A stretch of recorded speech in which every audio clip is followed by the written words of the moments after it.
Blessed be my spiritualist, and welcome to another episode of Witch Please. It is I, Odin the Seer, and today we are going to be doing the second part to our chakra oils, and that is going to be the sacral. Okay, so let's get the preliminaries done first. For those of y'all who are wondering where it is on the Earth Meridian, it would be Lake Titicaca in Peru.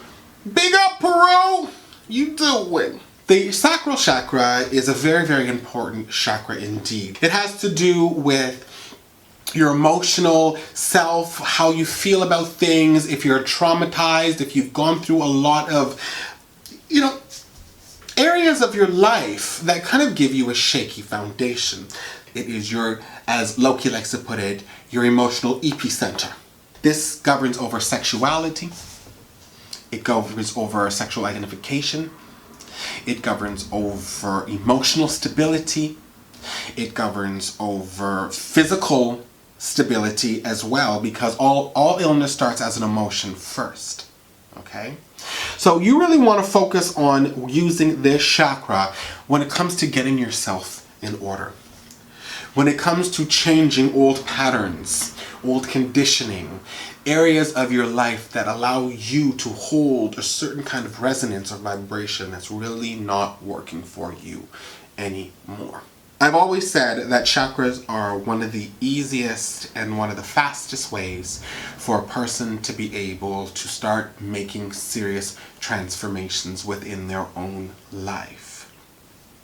Meditation, all forms of spirituality are great, but this is one that people can use, day-to-day people can use in their lives that do not have any spiritual or religious backgrounds, who do not have any knowledge like that. You take this, you burn a little bit, you even place a little bit on your chakra, on your sacral chakra, which is right between, right underneath your navel. You place a little bit there, you let the scent assist you with being able to really understand yourself. I use this when I'm meditating. I use this even when I'm just looking out of a window and contemplating on my life, thinking about who I am, where I come from, how I've grown, the way I used to be, what I've let go of, right? The new qualities that I've accessed inside of myself that I didn't even realize were there at certain points in time. This is the chakra that's going to assist you with that. Finding you, acknowledging you, and building up and dissipating areas of your life that you either want to enhance or dissipate. It's really focused on identity, and a lot of people's traumas, goods, bads, whatever they are in your life, really shape your identity, right? When we're talking about the root chakra, again, we know that that is your grounding, that's your foundation. And we know that your solar plexus chakra is about movement and growth. So if you think about it in that way, where is the in-between in this, right? That would be getting a good identification of who you are. The root chakra, you. You have the sacral chakra, how you identify yourself. Okay, taking that into consideration. And then you have the solar plexus chakra, which allows you to take action and movement towards either A, transformation, or B, breaking down illusions that are holding you in a place that you no longer want to be. Now, I've had people again say to me that they don't really feel comfortable working with the chakras because they don't see it as being a witchly thing. But it is not a witchly thing. It is a universal, spiritual thing. And it works in the same way no matter what mode you choose to follow. Okay? So we have to start working with this sacral chakra.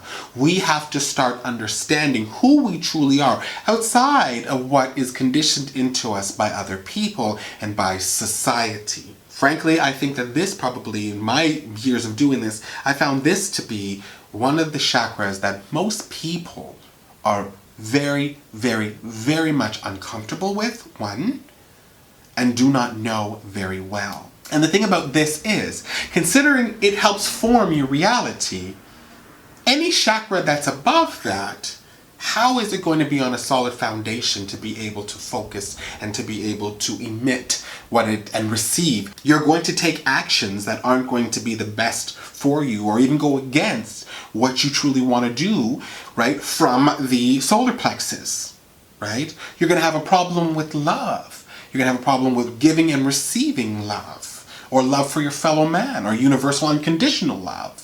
Right? You're going to, of course, speak things that are either going to be painful or hurtful or degrading to yourself and others around you. You're going to have a hard time having your intuition be very present there, seeing clearly and seeing through the void. And you're not going to be connected to your highest self. So, we must understand that getting the sacral chakra in order is another step to building strong foundations with which to manifest your truth and your goals and dreams. Now, having said that, let's get right into it. So we are going to be needing 6 oils today and your base oil. Your base oil is going to be, again, sweet almond oil. I love to use sweet almond oil when it comes to my chakra blends. I just find that it works very, very well with getting that vibration the way it should be. So the oils we are going to be using is cardamom, jasmine, pine needles, clary sage, bergamot, and neroli. Now remember, if you do not have all of these, because cardamom can get quite expensive, you can substitute so many different things with this. Like for the cardamom, I have in a pinch to use a little bit of lemon and a little bit of mint. Bing, bang, boom, you're good to go. Okay? So cardamom. Cardamom is great for cleansing. It is great for purifying. It is also very, very good when it comes to female power. Ooh, female power. How are men going to use it? Well, we are all male and female. We all have both energies running through us, right? We need to have them to be sustained on this plane of existence. The thing about it is the darker sides of our nature would be considered to be the feminine aspect of ourselves, the unseen, uncharted territories. So what we want to do is we want to use cardamom to help build that up. We want to use cardamom to be able to feel comfortable in exploration of the self without fear. We want to use cardamom to assist us to grow, assist us to allow these roots to deepen so that our foundation or our tree can become stronger. I have always said when it comes to dealing with the sides of the self that you do not know and you are at times fearful of understanding, cardamom is one of the best things to do. I will actually, when I'm having emotional distress in my life, I will drink cardamom tea regularly. Now I'll crack the cardamom seeds first and then put them in the tea, but I will crack away all the negative thoughts, all the negative things that are causing me to feel sad or down. I will crack those seeds and I will put them in the water and I will steep them and I will make my magical prayer over it. And I will always pray to be able to delve deep within inside of myself, to be able to find and alleviate what is causing me distress in my life. We are going to be using 12 drops of the cardamom oil.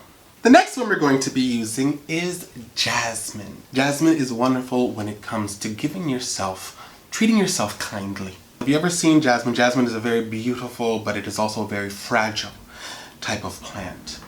You see, we're hard on ourselves regularly.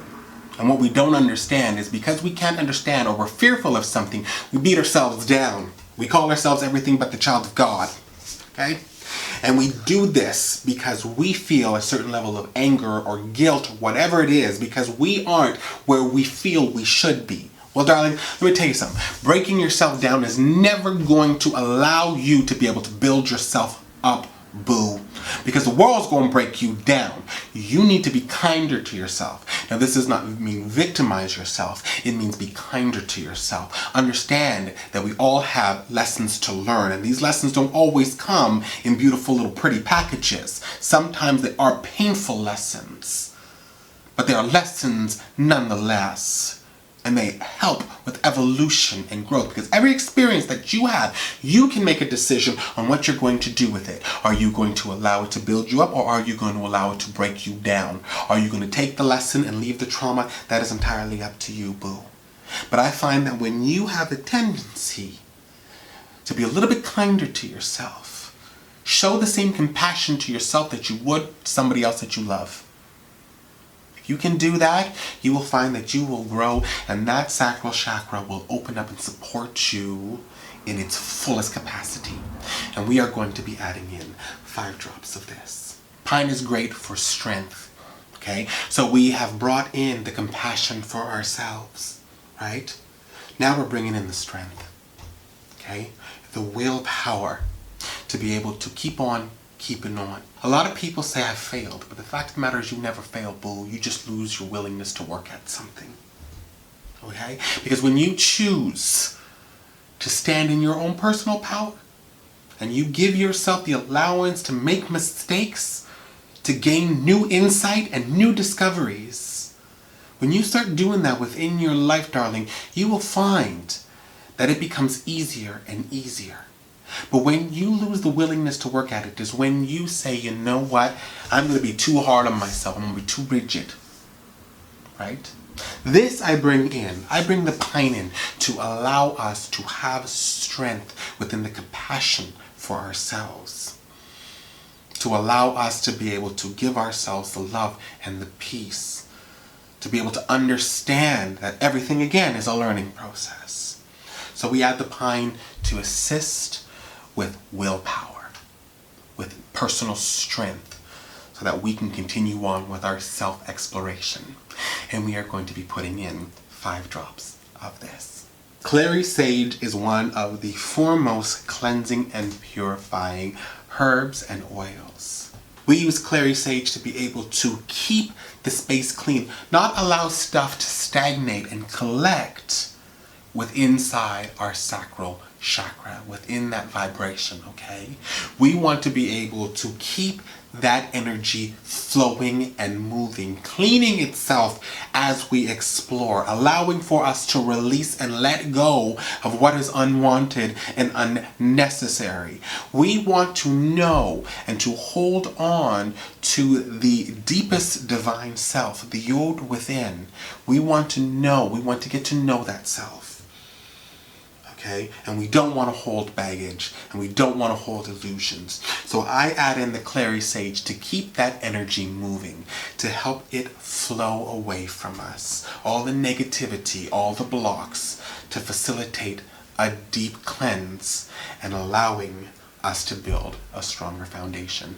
And we are going to be adding in 5 drops of this. Honey, let me tell you something about bergamot. I love me some of my bergamot because bergamot is great when it comes to bringing in illumination. It brings in a peace. It brings in an understanding. It brings in a want for exploration of the self. Honey, it casts light into the shadows, into the darkness. Bergamot to me, along with cardamom, is one of the best oils that you will ever find when it comes to helping understand the deeper self. It's a really wonderful way of making you feel comfortable with inside of yourself. It is great for bringing in that peace. And you know, even when I'm having moments in my life where I feel like everything is a little too heavy for me, I will anoint myself with some bergamot, or I will burn some bergamot oil on a charcoal burner, and I will find that it helps alleviate and give me a moment of peace needed to be able to just move forward. So we are going to be adding in 9 drops of bergamot. And last but not least, my witches, we are going to be using neroli. It's about really working on that foundation. Neroli, to me, when I think of neroli, I think of a lotus flower. I think of deep roots. I think of foundations. I think of understanding the self. I think of gaining strength out of what we may have perceived in the past as weakness. How many times do we view vulnerability as a weakness, compassion as a weakness. Love as a weakness. When do we do that? How many times do people try and blot that out? How many times do people try and get that as far away from them as they possibly can because they are too fearful to actually feel that? Well, my grandma used to always say to me, the measure of an empowered person is to take a look at the path in front of you and to know by venturing down that path, pain is a distinct possibility, and yet you venture down it anyways. Neroli is about venturing down that path. If you're not hurting anybody, if you're not trying to destroy somebody, if you're just trying to understand who you are and live your life happy and in resonance with the rest of this universal consciousness that is a being and a vessel of love, darling, Neroli brings that to you. It helps bring out that aspect of yourself that's going to help you better yourself in the long run. And we are going to be putting in 7 drops of Neroli. Oh, and there it is, my witches. Now we're going to top this bad boy off with our sweet almond oil. All right, my spiritualists. So what we do now with this is we can use this. We can use this on so many different things. I have anointed myself with this. Now make sure that you check the botanicals and you are not allergic to them, okay? I have used this to anoint my sacral, which is right under your belly button or navel. I have used this in a pinch in my bath bombs for my sacral. I have used it and drops on an incense burner. I have used this to anoint candles of the same color to be able to bring in those blessings. I have used this in manifestation work for myself. I have used this to anoint veves and sigils and seals and talismans and what have you. Anything that has to do with understanding the self and building the self up in a way that is conducive to you realizing your full potentiality and becoming the being of love that you can feel deep within inside of yourself. And that is our episode for today, which if you have not pressed subscribe, you know you need to press subscribe, join the Witch Please family, and do not miss out on a thing. You can follow us on Twitter, Tumblr, Instagram, as well as Facebook. You can always leave me a personal email at witchpleaseofficial@gmail.com, or you can leave a comment below. If you have not pressed that bell icon, you know you need to press. You don't want to miss out on a thing. I've said it before, and I will say it again. It is a pleasure to have you in my world. It is an honor to have you in my magic. And you are always in my heart. I will see you again on another episode of Witch Please. I love you, boo-boos. Bye-bye.